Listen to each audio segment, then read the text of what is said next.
स्वागत है विद्यार्थी जी आप सबों का मौर्या पाठशाला में। उम्मीद करता हूं कि आप लोग स्वस्थ होंगे, मस्त होंगे और अपने लक्ष्य की प्राप्ति के लिए मन लगाकर पढ़ाई कर रहे होंगे। प्यारे विद्यार्थी जी, आप लोग जानते हैं कि मैट्रिक बोर्ड एग्जाम में अगर आपको बेहतर परफॉर्मेंस करना है, टॉपर बनना है, तो आपको सारे विषयों का ज्ञान रहना परम जरूरी है और उसमें अच्छा स्कोर करना भी परम आवश्यक है। और इसी क्रम में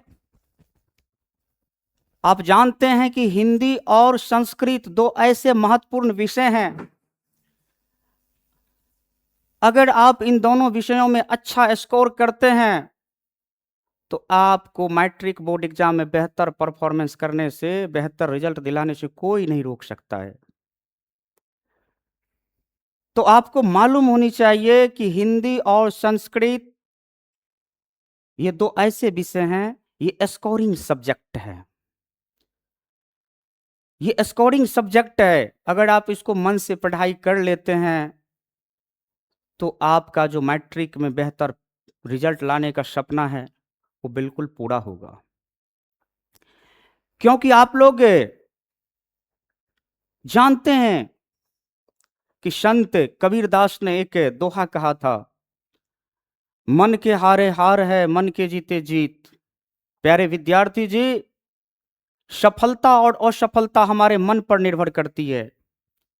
अगर हम मन से किसी भी कार्य को करने में हार मान लेते हैं तो वास्तव में हमारी हार निश्चित हो जाती है।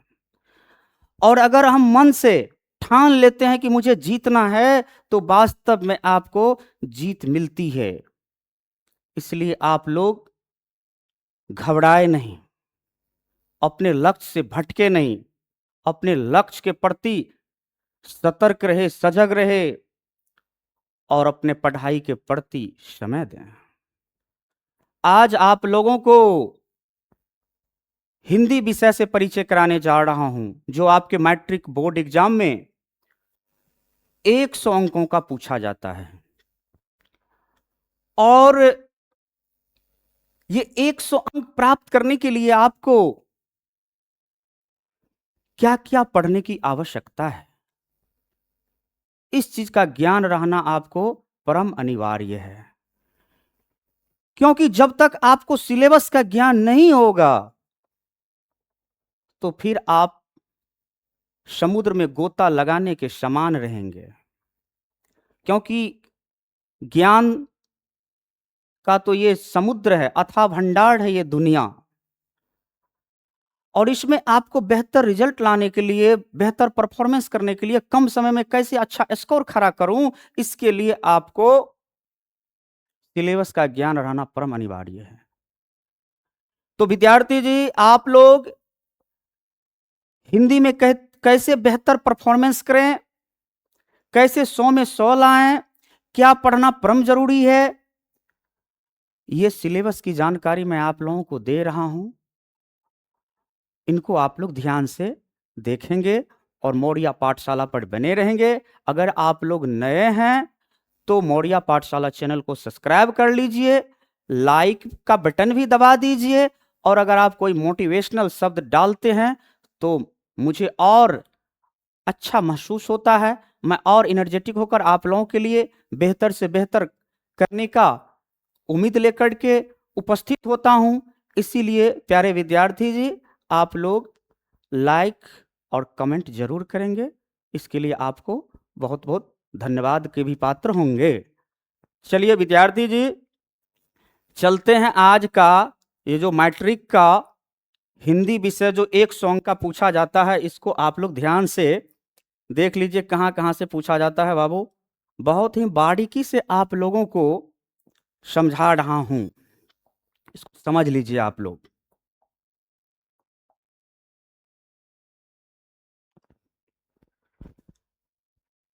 हिंदी हिंदी की परीक्षा आपके मैट्रिक बोर्ड एग्जाम में 100 अंकों की होती है। तो 100 अंक में ये आपको कहां कहां से ये 100 अंकों की प्राप्ति होगी मैट्रिक बोर्ड एग्जाम में, तो प्यारे विद्यार्थी जी, देखिए यहां कहां कहां से आपको प्राप्ति होगी, देख सकते हैं आप यहां बोर्ड पर, स्क्रीन पर। हिंदी में अगर आपको 100 अंक लाना है तो आपको सबसे पहले हिंदी व्याकरण पढ़ना परम अनिवार्य है। कौन सा व्याकरण? हिंदी व्याकरण। हिंदी व्याकरण। तो हिंदी व्याकरण से कितने अंक का पूछा जाता है? 50 अंक। प्यारे विद्यार्थी जी, आप लोग जानते हैं कि 100 अंकों की परीक्षा होती है, उसमें आपको हिंदी व्याकरण 50 अंकों का पूछा जाता है। और पुस्तक यानी हिंदी पुस्तक, प्यारे विद्यार्थी जी, हिंदी पुस्तक, ये भी आपको 50 अंक का पूछा जाता है। तो आप अगर हिंदी व्याकरण पढ़ लेते हैं और अगर हिंदी पुस्तक पढ़ते हैं तो आपको 100 में 100 लाने से कोई नहीं रोक सकता है। और हिंदी व्याकरण में क्या क्या पढ़ना है, इन चीजों का आपको जानकारी रहना है। व्याकरण भी तो बहुत बड़ा है, लेकिन उसमें पढ़ना क्या क्या है। ऐसा नहीं कि सालों भर पढ़ते रह जाए और पता चला परीक्षा भी बीत गई और सिलेबस भी पूरा नहीं हुआ और जो अपना सपना संजोया था वो धारा का धारा रह गया। विद्यार्थी जी, तो ऐसे अधूरे सपने का, ऐसे अधूरे ख्वाब देखने का क्या महत्व है? इसलिए जो भी आप सपना देखते हैं उसे साकार करिए। तो हिंदी व्याकरण 50 अंक और हिंदी पुस्तक 50 अंक।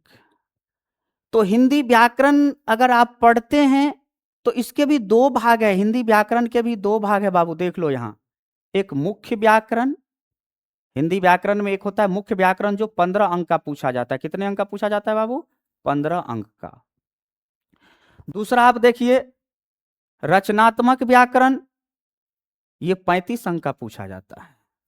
तो 35 और 15 50 हो गया। तो हिंदी व्याकरण में अगर आपको 50 में 50 लाना है बाबू, तो आपको हिंदी का मुख्य व्याकरण पढ़ना परम अनिवार्य है और रचनात्मक व्याकरण पढ़ना परम अनिवार्य है। बहुत ही आसान है। आप लोग मौर्या पाठशाला में जुड़े रहेंगे, मौर्या पाठशाला से जुड़े रहेंगे और मैं आप लोगों को हिंदी से संबंधित जो लेक्चर दूंगा उसको अगर आप लोग बारीकी से ध्यान से पढ़ लेंगे तो वास्तव में प्यारे विद्यार्थी जी, आपने जो अपना लक्ष्य बनाया है वो पूरा होगा, बिल्कुल पूरा होगा। ये मैं वादा करता हूँ, पूरा होगा तो होगा, लेकिन आपको मेरे साथ जुड़े रहना है, मेरी बातों को सुनना है और जो मैं समझा रहा हूँ उस पर थोड़ा ध्यान बनाए रखना है।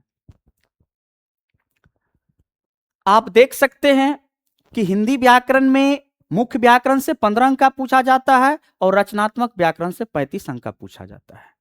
अब पुस्तक की ओर आइए। प्यारे विद्यार्थी जी, पुस्तक में आप लोग देख सकते हैं, पुस्तक में भी 2 है, 2 पुस्तक है, हिंदी के 2 पुस्तक है, आप लोग जानते हैं।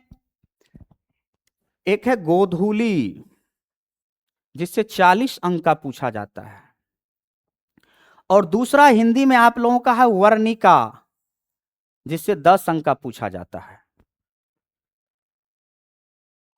और आप लोग देख सकते हैं यहां कि जो गोधूली से 40 अंक और वर्णिका से 10 अंक का पूछा जाता है, तो इस गोधूली पुस्तक में भी 2 भाग है, 2 खंड है। गोधूली पुस्तक जो आप लोग का है 10वीं कक्षा का, इसके 2 खंड है। एक है गद्य खंड और दूसरा है काव्य खंड। गद्य खंड से 20 अंक का पूछा जाता है और काव्य खंड से भी बाबू, गद्य खंड से 20 अंक का पूछा जाता है और काव्य खंड से 20 अंक का पूछा जाता है। गद्य मतलब होता है कहानी, काव्य मतलब होता है कविता। तो 12 पाठ आप लोग जानते हैं गद्य खंड के हैं और 12 पाठ काव्य खंड के हैं, पद्य खंड के हैं। कुल 24 पाठ हैं। तो इनमें और वर्णिका में, वर्णिका जो 10 अंक का पूछा जाता है, इसमें 5 पाठ है। बहुत ही महत्वपूर्ण रोचक विषय है आपका हिंदी। अगर आपको साहित्य से लगाव है तो प्यारे विद्यार्थी जी, हिंदी सुनने में, हिंदी पढ़ने में, पढ़ाने में बहुत ही मन लगेगा, बिल्कुल मेरे तरह। आप देख सकते हैं ये जो गद खंड है 20 अंक का बाबू, और ये काव्य खंड है 20 अंक का। तो तो इसमें जो 12 पाठ है गद खंड में, काव्य खंड में जो 12 पाठ है, वर्णिका में जो 5 पाठ है, तो मैं इनसे संबंधित जो पाठ है, लेखक है और किस विधा में लिखी गई है, यानी निबंध है कि ललित रचना है कि कहानी है, और कहां कहां से लिया गया है, कर्नाटक से कहानी ली गई है कि राजस्थान से ली गई कि तमिलनाडु से ली गई है, इन सारे लेखक, पाठ, विधा का मैं जानकारी अगले वीडियो में या एक छोटा सा वीडियो बना करके ट्रिक के माध्यम से बता दूंगा, जो आपको पाठ और उनके लेखक का नाम बहुत ही आसानी से हो जाएगा। ट्रिक के माध्यम से वो इनके सारे पाठों सबको बताऊंगा, लेखक सबका नाम आपको आसानी से याद हो जाएगा। सो ट्रिक के माध्यम से बता दूंगा विद्यार्थी जी। तो आप लोग देख सकते हैं यहां पुस्तक से समझ लिए 50 अंक में आपको क्या क्या पढ़ना पड़ेगा। अब हिंदी व्याकरण की ओर आइए। हिंदी व्याकरण में आप लोग जान चुके हैं मुख्य व्याकरण से 15 अंक, रचनात्मक व्याकरण से 35 अंक का, तो दोनों जोड़ करके 50 अंक हो गया। अब हिंदी का जो मुख्य व्याकरण है उसमें आपको क्या पढ़ना पड़ेगा, पहला देख लीजिए वर्ण विचार, दूसरा शब्द विचार, तीसरा वाक्य विचार।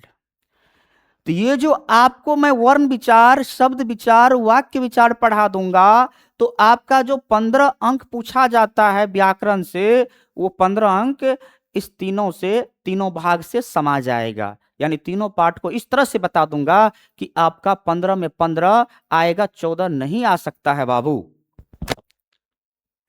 और रचनात्मक व्याकरण में आप लोग देख सकते हैं गद्यांश, पहला क्या है, गद्यांश। तो ये जो गद्यांश है, ये 2 गद्यांश पूछे जाते हैं 10-10 अंक के, यानी 20 अंक के 2 गद्यांश रहते हैं। गद्यांश, गद जोड़ अंश, गद्यांश। गद मतलब कहानी, अंश मतलब टुकड़ा। कहानी का टुकड़ा दे देगा और उसी पर कहेगा आपको प्रश्नों का जवाब दीजिए। तो विद्यार्थी जी आपके सामने में भोजन परोसा रहेगा और कहेगा खाकर दिखा दीजिए, तो भला इंसान क्या, कोई भी उस पर टूट पड़ सकता है। तो जब आपके सामने में गद्यांश रहेगा और उस पर आधारित प्रश्न का जवाब पूछेगा, उत्तर मांगेगा, तो आप चुटकी बजाते हुए उसका जवाब दे दोगे, लेकिन समझने के बाद। तो गद्यांश में साधारण रहता है, जैसे एक कहानी का छोटा सा मैं आपको 2-3-4 लाइन का टॉपिक सुनाता हूं, आप लोगों से एक प्रश्न पूछता हूं, जवाब तुरंत आप लोगों को समझ में आ जाएगा। जैसे एक हरी भरी सी जंगल थी, उस जंगल में शेर, बंदर, सियार और बहुत तरह के पशु पक्षी रहा करते थे। एक दिन की बात है, शेर अपनी गुफा से बाहर निकला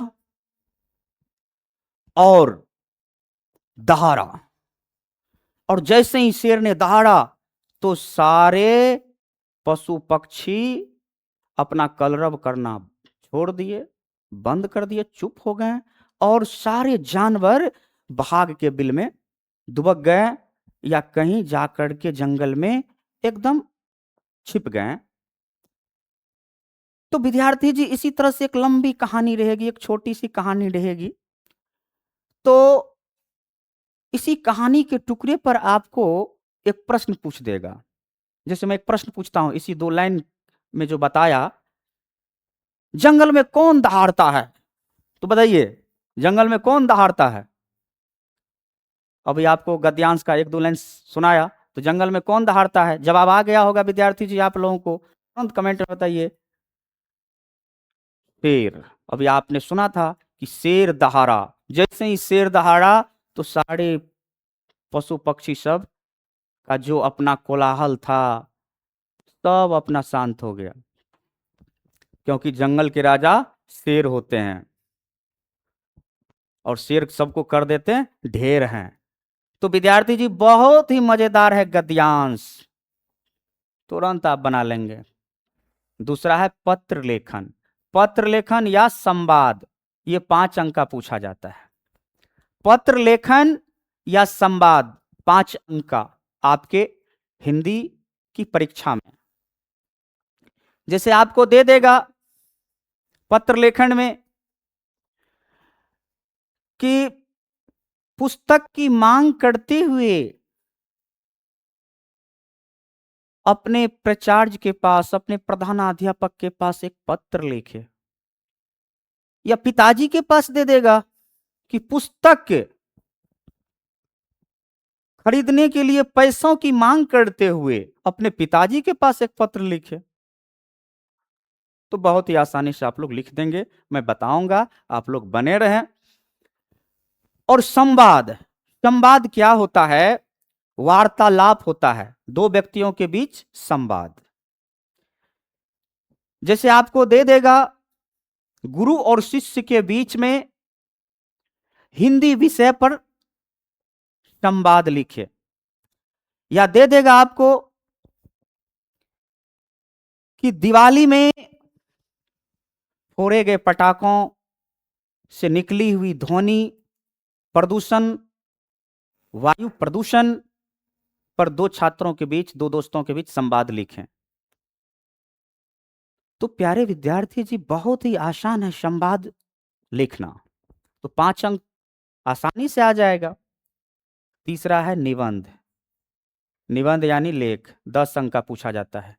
ये आपको 250 से यानी 250 से 300 शब्दों में लिखना है, और अच्छे ढंग से लिखना है, राइटिंग बनाकर लिखना है। काट कुट करोगे तो फिर उसमें 10 में 10 जो होता है वो नहीं देगा। लेकिन 10 में 10 लाने के लिए आपको 250 से 300 शब्दों में, यानी 2.5 पृष्ठ से 3 पृष्ठ में लिखना होगा, और अच्छे ढंग से लिखना होगा।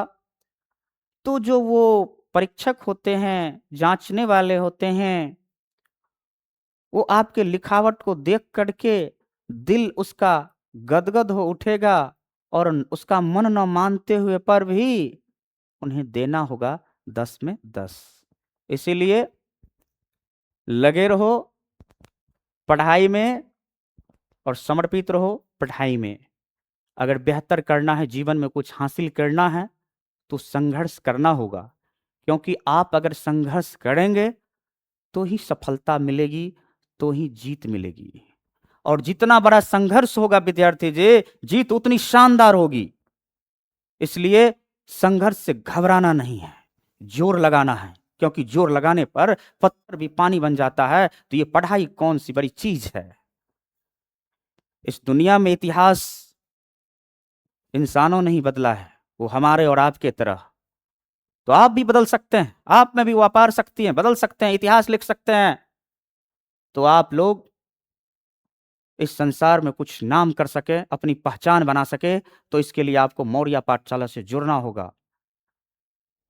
और प्यारे विद्यार्थी जी, इस चैनल को सब्सक्राइब भी करना होगा। अगर आप सब्सक्राइब कर लेते हैं तो मौर्य पाठशाला के जितने भी शिक्षक गण हैं, चाहे वो गणित के शिक्षक हो, विज्ञान के शिक्षक हो, हिंदी संस्कृत के शिक्षक हो, तो जितने भी विषय के शिक्षक हैं सब महारथी है। कोई रथी नहीं है, वो अपने आप में महारथी है। वो आप जो सोचे हैं, अपना सपना सजोए हैं, उनको सफल करने में ये पीछे नहीं हटेंगे। तो जब भी कोई शिक्षक गण मौर्य पाठशाला के, चाहे वो लाइव में प्रेजेंट हो या कोई वीडियो डाला जाए इस पाठशाला में, इस चैनल में, तो आप लोगों को सबसे पहले नोटिफिकेशन जाए और आप उसको देख सके, समझ सके और कुछ ज्ञान हासिल कर सके। इसके लिए आप लोगों को मौर्य पाठशाला चैनल को तो सब्सक्राइब करना बनता है। तो प्यारे विद्यार्थी जी, आप लोग देख रहे हैं ये स्क्रीन पर, ये हिंदी के 100 अंकों का सिलेबस की जानकारी है। अगर आप लोग इतना पढ़ लेते हैं, इतना मैं पढ़ा देता हूं, तो आपको 100 से 100 यानी 100 में 100 अंक लाने से कोई नहीं रोक सकता है। ईश्वर भी आपको नहीं रोक सकता है, क्योंकि ईश्वर भी उन्हीं का साथ देते हैं जो मेहनत करते हैं। भगवान भी उन्हीं का साथ देते हैं जो परिश्रम करते हैं, जो हाथ पर हाथ धरे बैठे रहते हैं कि भगवान मुझे लेने आएंगे, वो हाथ पर हाथ धरे वहीं बैठे रह जाता है। भगवान भी उन्हीं का सहारा बनते हैं जो एक कदम आगे चलते हैं, भगवान उन्हें 99 कदम आगे खींच लेते हैं। इसलिए प्यारे विद्यार्थी जी, आप लोग मन लगाकर समर्पित होकर के पढ़ाई करिए। समय ज़्यादा नहीं है, ज़िंदगी बार बार नहीं मिलती है, ये समय नहीं मिलता है, मौका नहीं मिलता है, इसलिए समर्पित होकर पढ़ाई करिए। और अब आप लोगों को प्यारे विद्यार्थी जी, सिलेबस का ज्ञान देने के बाद मैं अब आप लोगों को हिंदी भाषा का विकास क्रम बताने जा रहा हूं। हिंदी भाषा का विकास क्रम, हिंदी भाषा का विकास क्रम। आप जानते हैं कि ये जो इंसान है, ये जो आज मानव है, जिसको आप लोग होमो सेपियंस कहते हैं, होमो मतलब मनुष्य और सेपियंस मतलब बुद्धिमान, अर्थात ये जो आज इस पृथ्वी पर बुद्धिमान मनुष्य देखते हो, ये इस तरह से नहीं अचानक पैदा हो गया। आज इस होमो सेपियंस मानव को बनने में, बुद्धिमान मानव को बनने में देखा जाए तो इसका इतिहास लगभग आज से 3 लाख वर्ष पुराना है। और 3 लाख वर्ष पहले अफ्रीका की धरती पर एक बुद्धिमान मानव होमो सेपियंस की उत्पत्ति हुई, और उसी का कर्मिक विकास होते होते आज आपको इस रूप में मानव देख रहे हैं। और बहुत मानव तो ऐसे हैं कि वो अपने कर्म से दानव का रूप ले लिया है बाबू। तो कहीं आप लोग उस तरह के गलत कर्म नहीं करना है, बेहतर करना है, समाज को बेहतर देना है। तो जिस तरह से एक मानव का कर्मिक विकास हुआ और आज मानव होमो सेपियंस के रूप में हम लोगों के साथ है और हम लोग हैं, उसी तरह से हिंदी भाषा का भी कर्मिक विकास हुआ बाबू। आज जो हिंदी भाषा देख रहे हैं, ये आधुनिक भाषा है। आज जो हिंदी हम बोल रहे हैं, ये आधुनिक हिंदी है, मानक हिंदी है, खड़ी बोली है मैं जो बोल रहा हूं। और इस हिंदी भाषा की जड़ें बहुत गहरी है। इस हिंदी भाषा की जड़ें संस्कृत है। आप लोग सुने भी हैं, बताएं भी है संस्कृत में कि दुनिया की सबसे पुरानी भाषा संस्कृत है। जब कोई भाषा नहीं थी तो उसमें संस्कृत थे। और वही संस्कृत का स्वरूप बदलता रहा समय के साथ, जैसे इंसान का समय के साथ बदलाव होता रहा, उसी तरह से समय के साथ भाषाओं का भी कर्मिक विकास होता रहा, बदलाव होता रहा, स्वरूप बदलता रहा। तो आप लोग देख सकते हैं बोर्ड पर, ये जो संस्कृत है, सबसे पहले संस्कृत लगभग 3500 वर्ष पुराना, आज से लगभग 3500 वर्ष पुराना इनका इतिहास है इस संस्कृत का। और जब आपको पूछा जाए कि हिंदी भाषा की जड़ें क्या है, तो विद्यार्थी जी, हिंदी भाषा की जड़ें संस्कृत है।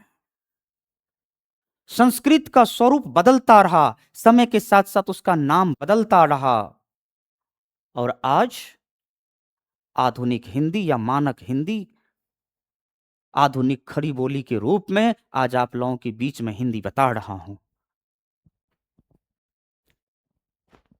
संस्कृत के बाद स्वरूप पकड़ा पाली, जिसको मागधी भी कहते हैं।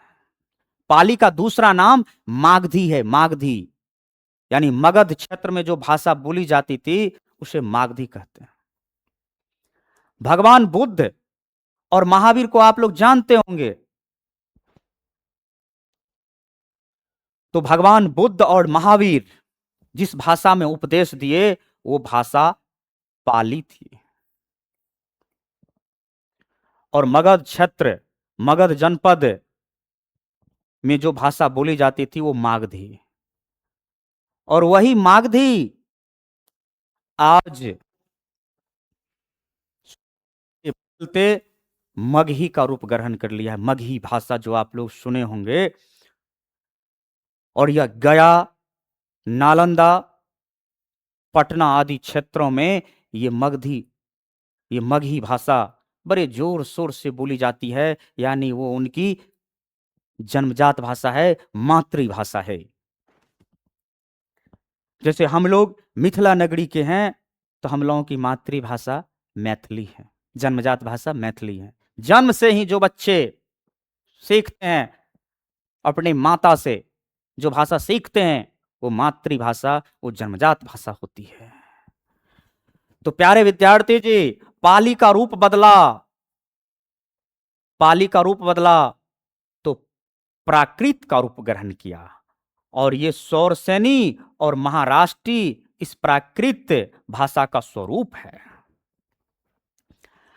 प्राकृत के बाद अपभ्रंश भाषा, कुछ दिन जब बीता तो प्राकृत भाषा अपभ्रंश भाषा का रूप ले लिया, अपभ्रंश भाषा का रूप ले लिया। और ये अपभ्रंश का अर्थ क्या होता है? पतन। अपभ्रंश का अर्थ होता है पतन। तो किसका पतन? संस्कृत शब्दों का पतन। पहली बार ऐसा हुआ कि संस्कृत शब्दों का पतन हो गया, यानी अपभ्रंश भाषा में।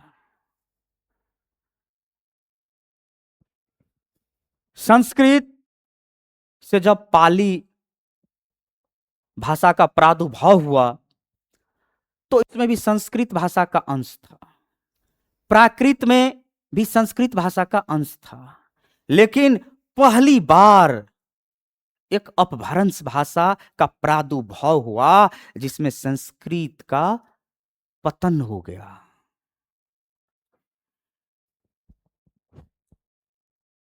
उसके बाद समय बीतता गया, और अवहट भाषा, और इस अवहट को अपभ्रंशों का अपभ्रंश कहा जाता है। यानी इसमें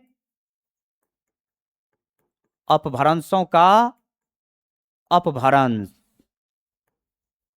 अपभरों का अपभ्रंश, ये अपभ्रंशों का अपभ्रंश अवहट को कहा जाता है। यानी अवहट जो भाषा का प्रादुर्भाव हुआ, तो इसमें संस्कृत का पूरी तरह से शब्दों का लोप हो गया। और अवहट के बाद जो नया रूप लिया भाषा का, वो हुआ पुरानी हिंदी या प्रारंभिक हिंदी। यानी कि हिंदी का प्रारंभिक दौर शुरू हो गया। किसके बाद? अवहट के बाद। और ये हिंदी का जो प्रारंभिक दौर शुरू हो गया, इसका इतिहास देखा जाए तो प्रारंभिक हिंदी का इतिहास 1000 से 1500 ईस्वी के बीच माना जाता है। 1000 से 1500 ईस्वी के बीच ये पुराने हिंदी का इतिहास है। उसके बाद फिर स्वरूप बदला, और ये मध्यकालीन हिंदी, और इसी मध्यकाल में अवधी भाषा और ब्रज भाषा का रूप ग्रहण किया था हिंदी ने। ये भी हिंदी ही है, अवधी और ब्रज भाषा। जैसे आप लोग सुने होंगे, इसी समय मध्यकाल में ही तुलसीदास ने रामचरितमानस की रचना की थी। वो किस भाषा में थी? अवधी भाषा में थी। ब्रज भाषा के बहुत सारे कवि हुए हैं, लेखक आप लोग जानते हैं। प्यारे विद्यार्थी जी, इसका जो काल है, मध्यकालीन हिंदी का अगर काल है, तो वो है 1500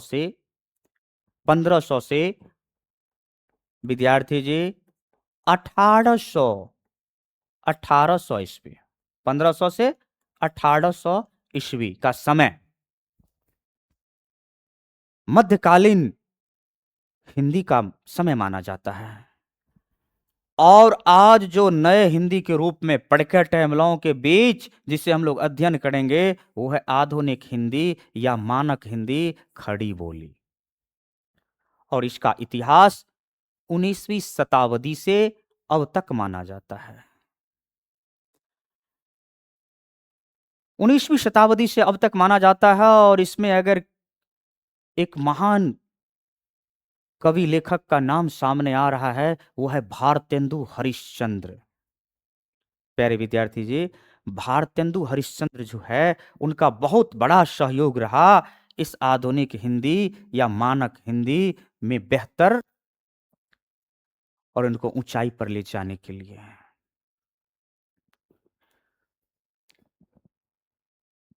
कुछ पॉइंट को देखिए आप लोग। आधुनिक हिंदी का विकास 19वीं शताब्दी से माना जाता है।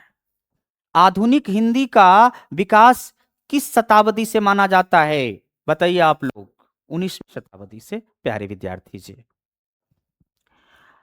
और भारतेंदु हरिश्चंद्र, जिसके बारे में मैंने अभी तुरंत बताया, इनको आधुनिक हिंदी साहित्य का जनक कहा जाता है।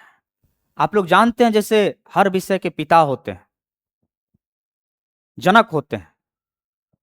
आप लोग जानते हैं, जैसे गणित के पिता आर्यभट्ट, इतिहास के पिता हेरोडोटस, जीव विज्ञान के पिता अरस्तु, भौतिकी के पिता न्यूटन। प्यारे विद्यार्थी जी, उसी तरह से हमारे हिंदी भाषा के भी, आधुनिक हिंदी भाषा के भी जनक हैं।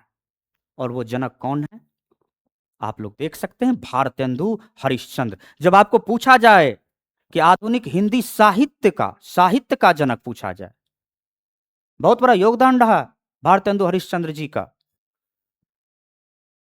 लेकिन बड़े दुख की बात है, ये अल्प आयु में ही इनका निधन हो गया। लेकिन इन्होंने अपने अल्प आयु में ही इतना कर दिया जो बहुत सारे लोग जीवन भर भी नहीं कर पाते हैं। और उनके सहयोग के कारण हिंदी साहित्य में उनका ऐसा सहयोग रहा, हिंदी भाषा में उनका ऐसा सहयोग रहा कि आज उन्हें हम लोग आधुनिक हिंदी साहित्य का जनक मानते हैं, जनक कहते हैं। भारतेंदु हरिश्चंद्र आधुनिक हिंदी साहित्य के महान लेखक थे, कवि, नाटककार और पत्रकार थे। कवि, नाटककार और पत्रकार थे। भारतेंदु हरिश्चंद्र आधुनिक हिंदी साहित्य के महान लेखक, कवि, नाटककार और पत्रकार थे। अर्थात भारतेंदु हरिश्चंद्र बहुमुखी प्रतिभा के धनी व्यक्ति थे। तो प्यारे विद्यार्थी जी, आप लोगों ने अभी समझा कि हिंदी भाषा का जो विकास क्रम है वो कैसे है। अब आप लोगों को हिंदी भाषा से परिचय कराते हैं। हिंदी, आखिरकार हिंदी के बारे में बताता हूं कि आखिरकार ये हिंदी क्या है। तो प्यारे विद्यार्थी जी, आप लोग यहां देख सकते हैं, प्यारे विद्यार्थी जी, आप लोग बोर्ड पर देख रहे हैं, हिंदी। किसी भी भाषा को अगर आप पढ़ते हैं तो उस भाषा के बारे में आपको जानकारी रहना जरूरी है। क्योंकि जब तक आपको जानकारी नहीं रहेगी, तब तक आप ये उनके बारे में ठीक ढंग से समझने में दिलचस्पी नहीं लोगे।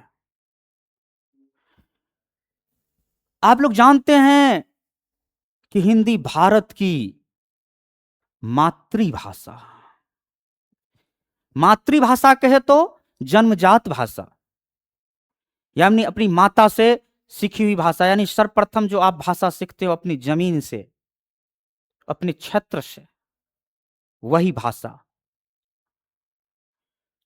तो हिंदी भारत की मातृभाषा, संपर्क भाषा है, संपर्क भाषा। हिंदी भारत की मातृभाषा यानी जन्मजात भाषा। संपर्क भाषा, प्यारे विद्यार्थी जी, संपर्क भाषा। संपर्क भाषा क्या होता है? जब एक व्यक्ति दूसरे जगह जाते हैं या दूसरे जगह फोन करते हैं, हाय हेलो करते हैं, तो उसके लिए आपको एक ऐसी भाषा की आवश्यकता पड़ती है जो आप बोलेंगे तो वो सुनेंगे समझेंगे, और जब आप बोलेंगे वो समझेंगे ही नहीं, सुनेंगे समझेंगे ही नहीं, तो वो पहले ही फोन कट कर देंगे, वो पहले ही आपसे बात करना छोड़ देंगे। आप सफर कर रहे हैं, रास्ते में मान लीजिए आप बस में सवार हैं, बगल के सीट पर एक साधु बाबा बैठ गए हैं और वो आपसे बोलने लगे नेपाली भाषा, और आप जानते नहीं है नेपाली भाषा, तो आप या तो कान में रुई ठूस लेंगे या कान को बंद कर लेंगे, कहेंगे हे प्रभु किससे मुलाकात हो गई, ये किससे बात हो गई। तो ऐसे नहीं करना है, आपको जानकारी हो जाएगी उस भाषा की, तो उस भाषा को सुनने में बहुत आनंद आएगा। तो हिंदी भारत की मातृभाषा, संपर्क भाषा, राजभाषा। राजभाषा क्या है? राज मतलब सरकार, भाषा मतलब भाषा, यानी सरकारी कामकाज में जिस भाषा का उपयोग किया जाता है उसे राजभाषा कहते हैं। आप लोग देख सकते हैं कि सरकारी ऑफिस में आप लोग जाओगे तो उसमें हिंदी भाषा में कामकाज किया जाता है या अंग्रेजी भाषा में भी होता है। लेकिन इस अंग्रेजी भाषा की बात की जाए तो जब भारतीय संविधान में हिंदी भाषा को राजभाषा के रूप में अपनाया गया था, तो शुरुआत में केवल 15 वर्षों तक ही अंग्रेजी का उपयोग करने के लिए इस देश में कहा गया था। लेकिन समय विपरीत हो गया है, आप लोग जानते हैं। सब भाषा का ज्ञान रहना जरूरी है, लेकिन उसमें डूब नहीं जाना है। ये आप लोग हिंदी में, या हिंदी में आप लोगों को पढ़ाऊंगा, स्वदेशी कविता है हिंदी में, और स्वदेशी कविता के कवि है बद्री नारायण चौधरी प्रेमघन। उसमें बताया है कि आज का जो भारतीय लोग है वो पढ़ी विद्या प्रदेश की, बुद्धि विदेशी पाए, यानी विदेशी विद्या पढ़ करके उनकी बुद्धि भी विदेशी हो गई है। ज्ञान हासिल करने में कोई बुराई नहीं है, लेकिन उसी के जैसा बन जाना, इसमें बहुत बड़ी बुराई है। ज्ञान हर विषय का रहना चाहिए, कोई दिक्कत नहीं है, लेकिन ज्ञान रहने के बाद उसी के जैसा लक्षण आ जाए, ये बुरी बात है। ये लेखक कवि ने बोले थे। तो देख सकते हैं आप लोग, राजभाषा यानी सरकारी कामकाज में जिस भाषा का उपयोग होता है राजभाषा, और अंतरराष्ट्रीय भाषा है। अंतरराष्ट्रीय भाषा का मतलब हुआ कि आज दुनिया के बहुत अधिक पटल पर, बहुत अधिक देश में हिंदी भाषी लोग मिलते हैं।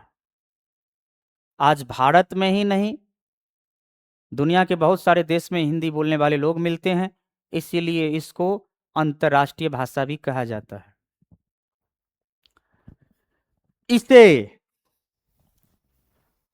भारतीय समाज, संस्कृति और राष्ट्रीय एकता की वाहक भाषा भी कहा जाता है। प्यारे विद्यार्थी जी, भारतीय समाज, संस्कृति और राष्ट्रीय एकता की वहन करने वाली कोई भाषा है तो वो है हिंदी। आप पूरे भारतवर्ष में किसी भी कोने में चले जाओ तो आपको हिंदी बोलने वाले, समझने वाले लोग अवश्य मिलेंगे, क्योंकि ये भारतीय समाज, हमारी संस्कृति और राष्ट्रीय एकता की वाहक भाषा है ये हिंदी। और यह संस्कृत से विकसित होकर देवताओं की भाषा जो संस्कृत है, देववाणी जो संस्कृत है, उससे विकसित होकर के भारत में व्यापक रूप से बोली जाती है, समझी जाती है और प्रयोग की जाती है, यानी प्रयुक्त की जाती है। संस्कृत से विकसित हुई है और विकसित होकर के भारत में यह हिंदी बहुत अधिक लोगों के द्वारा, यानी सर्वाधिक लोगों के द्वारा यह हिंदी बोली, समझी और प्रयोग की जाती है। क्यों? क्योंकि हिंदी भारत की राजभाषा है, इसको मान्यता मिली है राजभाषा के रूप में। भारतीय संविधान के अनुच्छेद 343, भारतीय संविधान के अनुच्छेद 343 का जो पहला उपखंड है, यानी एक, उसमें यह बताया है।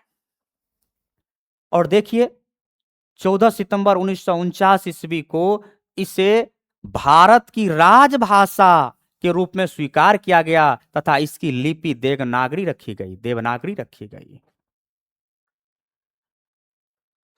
तो भारत की संविधान सभा ने हिंदी को राजभाषा के रूप में 14 सितंबर 1949 ईस्वी को अपनाया।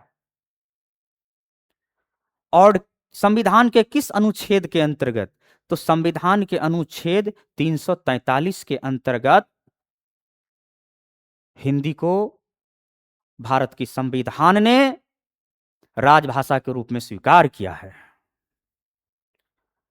तो अगर आपसे पूछे हिंदी भारत की क्या है, 4 ऑप्शन अगर दे दे आपको, राष्ट्रभाषा, राजभाषा, दोनों, इनमें से कोई नहीं, तो आप लोग कौन सा ऑप्शन को सही करोगे? प्यारे विद्यार्थी जी, राजभाषा। क्योंकि संविधान के अनुच्छेद में हिंदी भारत की राष्ट्रभाषा होगी ऐसा वर्णन नहीं है, ऐसा नहीं लिखा गया है। तो जो संविधान में नहीं लिखा है तो उन बातों को हमें नहीं मानना है। लेकिन हां, ये लिखी है कि राजभाषा, हिंदी भारत की राजभाषा है, तो आपको राजभाषा को सही करना होगा। और इसकी लिपि देवनागरी रखी गई है। लिपि क्या होता है? भाषा के लिखने के ढंग, भाषा के लिखने के ढंग को लिपि कहते हैं। जैसे आप लोग देखते हैं कि अपने लोगों का जो हिंदी भाषा है उसका लिखने का ढंग है, बाएं से चलते हैं दाएं की ओर, और उसके ऊपर ये लकीर भी दे रहे हैं। लेकिन बहुत भाषाएं ऐसी है, यानी उनकी लिपि ही ऐसी बनाई गई है कि वो बाएं से दाएं की जगह दाएं से बाएं की ओर चलता है।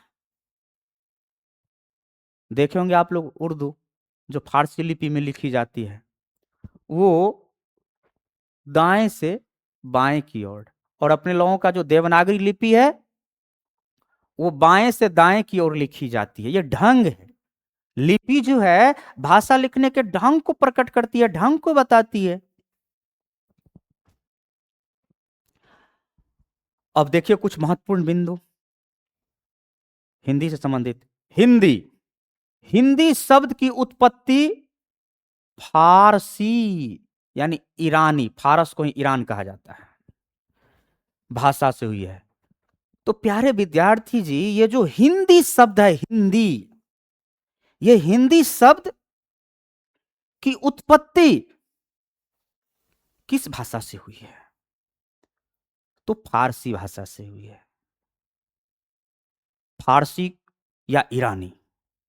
क्योंकि सबसे पहले हिंदी शब्द का प्रयोग ईरान के निवासियों ने किया था।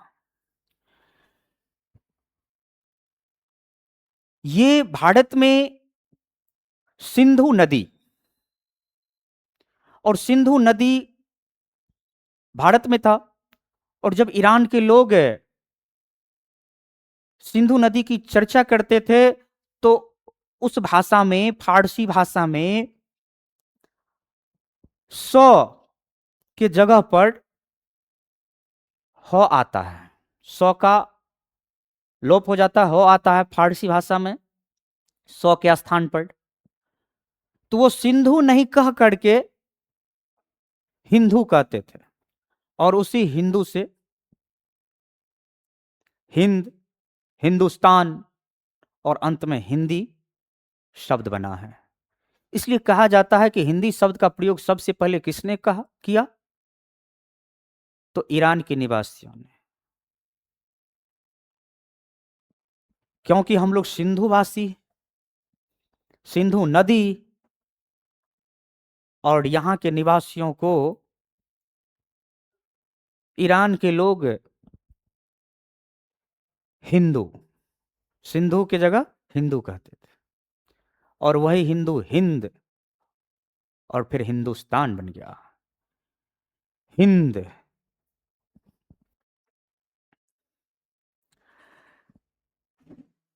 हिंदी शब्द का प्रयोग सर्वप्रथम ईरान के निवासियों ने किया।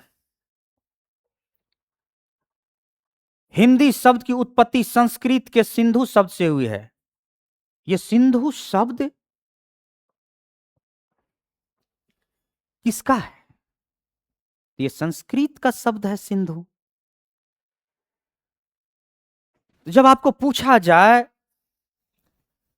कि हिंदी शब्द की उत्पत्ति किस शब्द से हुई है, तो आपको कहना है सिंधु शब्द से हुई है। और यह सिंधु किस भाषा का शब्द है? तो संस्कृत भाषा का शब्द है। और जब पूछा जाए कि हिंदी शब्द का प्रयोग सबसे पहले किसने किया, तो ईरान के निवासियों ने किया। और जब आपसे पूछा जाए कि हिंदी शब्द की उत्पत्ति किस भाषा से हुई है, हिंदी शब्द की उत्पत्ति किस भाषा से हुई है, तो आपको ध्यान रखना है फारसी भाषा से हुई है या ईरानी रहेगा तो ईरानी, ये दोनों में से जो रहेगा उसको आप लोग सही करिएगा, वो सही ऑप्शन होगा। फारसी भाषा में सिंधु, फारसी भाषा में सिंधु शब्द का रूप हिंदू हो गया। अभी मैंने आप लोगों को तुरंत बताया कि फारसी भाषा में सिंधु शब्द का रूप क्या हो गया? हिंदू। क्योंकि फारसी भाषा में सौ के जगह पर ह पढ़ा जाता है, परिवर्तन हो जाता है, स्वध्वनि का ह ध्वनि में परिवर्तन हो जाता है। इसीलिए सिंधु नहीं कह करके वो लोग हिंदू कहते थे। और वह यही हिंदू शब्द आगे चल करके हिंद, फिर हिंदी, और उसी से हमारा प्यारा देश हिंदुस्तान बन गया, हिंदुस्तान जैसा शब्द का निर्माण हो गया। तो अब आपको कोई दिक्कत नहीं होगी। जब आपसे कोई पूछे तो तुरंत आप लोगों को जवाब दे देना है। जब आपसे पूछे कि हिंदी शब्द की उत्पत्ति कैसे हो गई बताओ, तो तुरंत बोलना है कि सर फारसी भाषा में सिंधु शब्द है, उसका रूप हिंदू हो गया। ये जो सिंधु है संस्कृत का शब्द सिंधु, वो जब फारसी भाषा में गया सर तो वो हिंदू हो गया, और यही आगे चल करके हिंद हो गया, हिंदी हो गया, और हिंदुस्तान जैसे शब्द बन गया। क्योंकि फारसी भाषा में स्व ध्वनि का ह ध्वनि में परिवर्तन हो जाता है। फारसी भाषा में स्व ध्वनि के बदले कौन सा ध्वनि पढ़ा जाता है? ह ध्वनि पढ़ा जाता है, तो लोप हो जाता है, परिवर्तन हो जाता है। और इसी कारण से फारसी में सिंधु शब्द का रूप क्या हो गया? हिंदू हो गया। और आगे चल करके इसी से हिंद, हिंदी और हिंदुस्तान जैसे शब्द बन गए। तो क्लियर है, सबको समझ में आ गया होगा? तो आप लोग कमेंट में जरूर बताएंगे कि मुझे समझ में आ गया कि हिंदी शब्द की उत्पत्ति कैसे हुई, और हिंदी सबसे पहले कहाँ और कहाँ के निवासियों ने और किसने बोला, इस सब चीज़ की जानकारी आप लोगों को इस स्क्रीन पर पढ़ाए गए, आप लोग जो देख रहे हैं इनसे आ गया होगा। तो प्यारे विद्यार्थी जी, अब आगे चलते हैं आप लोगों को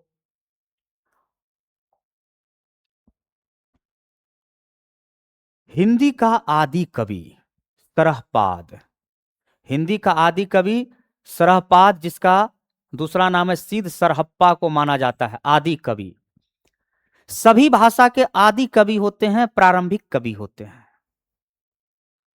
तो जब हिंदी का आदि कवि पूछा जाए तो आपको याद रखना है कि हिंदी का आदि कवि सीध सरहप्पा यानी सरहपाद को कहा जाता है।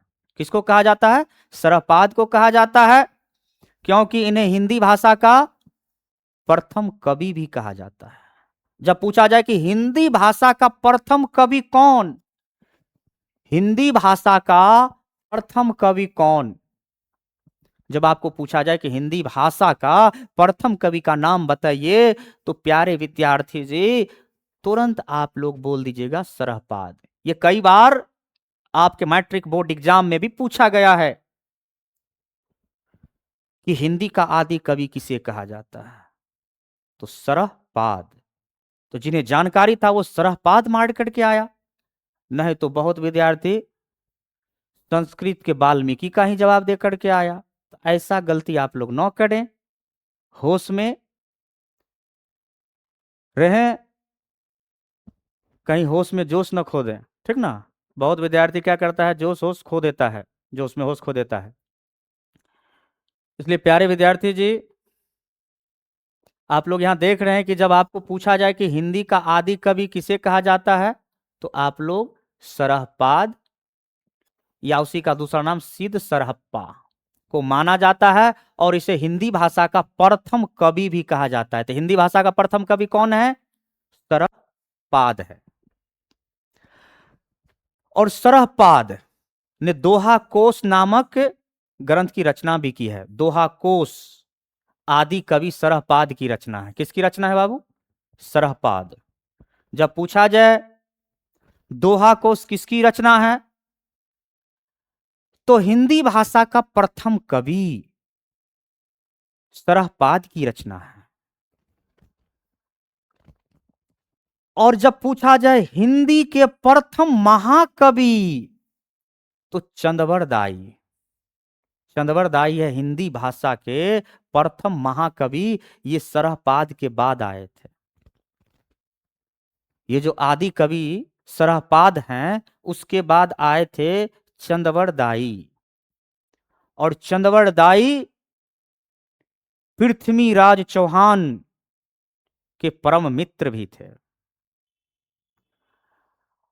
और इन्होंने, चंदवरदाई ने पृथ्वीराज रासो की, पृथ्वीराज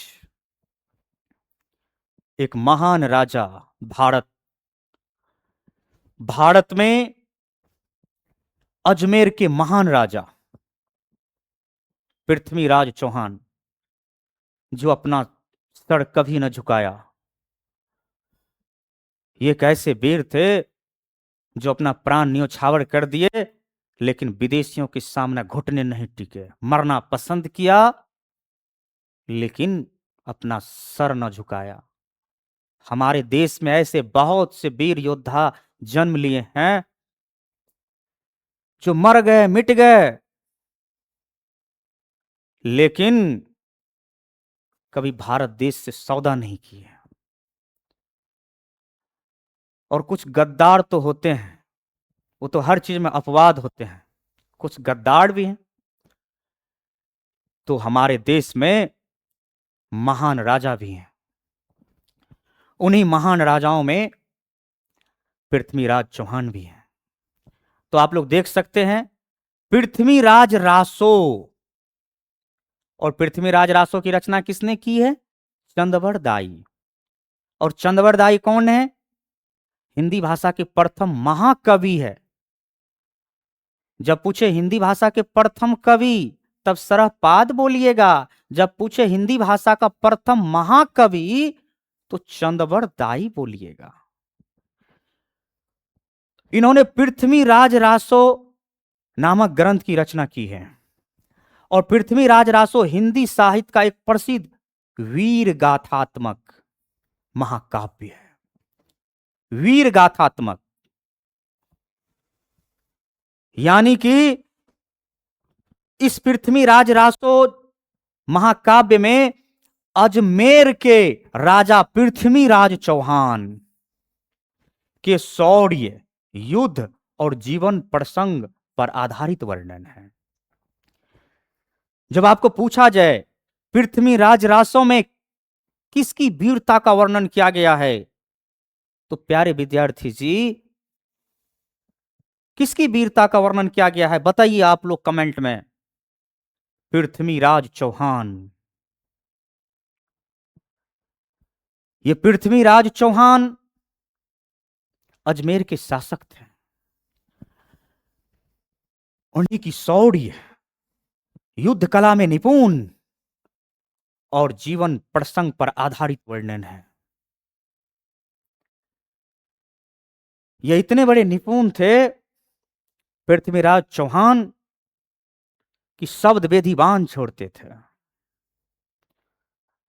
और शब्द वेदीवान केवल शब्द से ही वो उस पर बाण चला देते थे। जहां से आवाज आती थी वहां उनका निशाना सटीक बैठता था।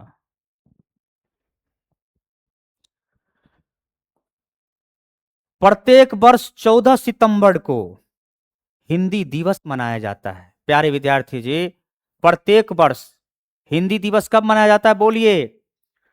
14 सितंबर को हिंदी दिवस मनाया जाता है। क्यों मनाया जाता है बताइए? क्योंकि 14 सितंबर 1949 ईस्वी को भारतीय संविधान ने हिंदी को राजभाषा के रूप में स्वीकार किया। इसीलिए प्रत्येक वर्ष हम लोग क्या करते हैं, 14 सितंबर को हिंदी दिवस के रूप में मनाते हैं। और प्रत्येक वर्ष 10 जनवरी को विश्व हिंदी दिवस मनाया जाता है।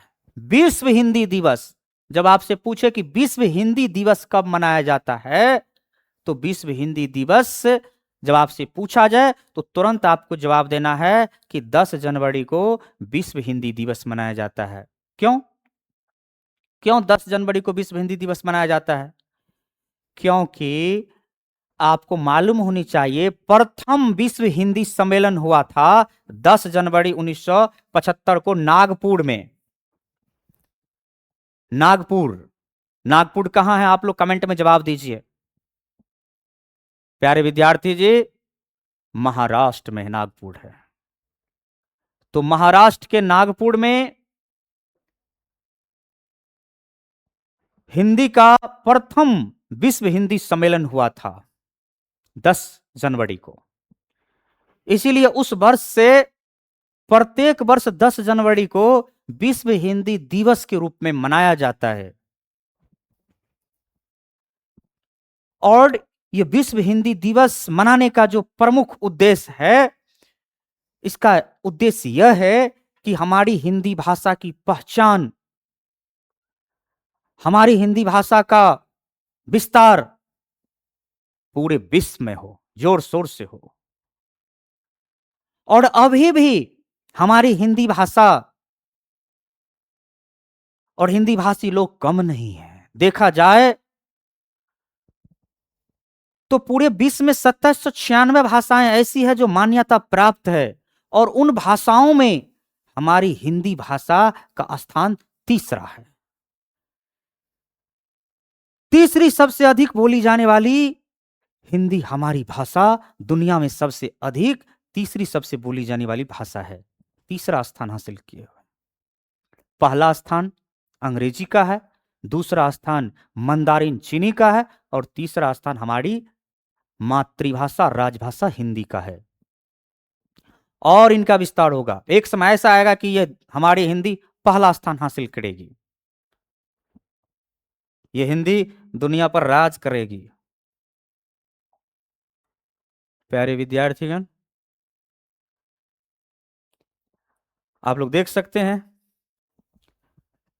हिंदी विश्व की तीसरी सबसे अधिक बोली जाने वाली भाषा है। प्रथम स्थान किसका है? अंग्रेजी का, जो मैंने आपको बताया। लगभग कितने लोग हैं? 1.5 बिलियन लोग हैं अंग्रेजी बोलने वाले। द्वितीय स्थान है चीनी का, मंदारिन चीनी यानी चीनी भाषा का, लगभग 1.5 बिलियन है, 1.1 बिलियन है, लगभग 1.1 बिलियन है। 1.5 बिलियन अंग्रेजी है, 1.1 बिलियन मंदारिन चीनी यानी चीनी बोलने वाले लोग हैं। और तीसरा स्थान है हिंदी, लगभग 600 मिलियन है। तो आप लोग यहां देख रहे हैं कि हमारी जो हिंदी भाषा है विश्व में सबसे अधिक बोली जाने वाली भाषाओं में तीसरी स्थान हासिल की हुई है। सबसे अधिक आप देख रहे हैं 1.5 बिलियन अंग्रेजी बोलने वाले, 1.1 बिलियन मंदारिन चीनी बोलने वाले और 600 मिलियन हिंदी भाषी लोग हैं। तो प्यारे विद्यार्थी जी, आज आप लोगों को हिंदी भाषा का बारे में और साथ ही साथ सिलेबस के बारे में बताया हूं। तो आज का क्लास यहीं तक संपन्न होता है। इस प्रकार आज का क्लास यहीं समाप्त करता हूं, फिर मिलूंगा अगले क्लास में। तब तक आप लोग पढ़ाए गए इन चीज़ों को आप लोग अध्ययन करिए, गौर से सुनिए, समझिए, लाइक कीजिए, कमेंट कीजिए और चैनल को सब्सक्राइब भी करिए, थोड़ा सहयोग करिए, शेयर भी करिए।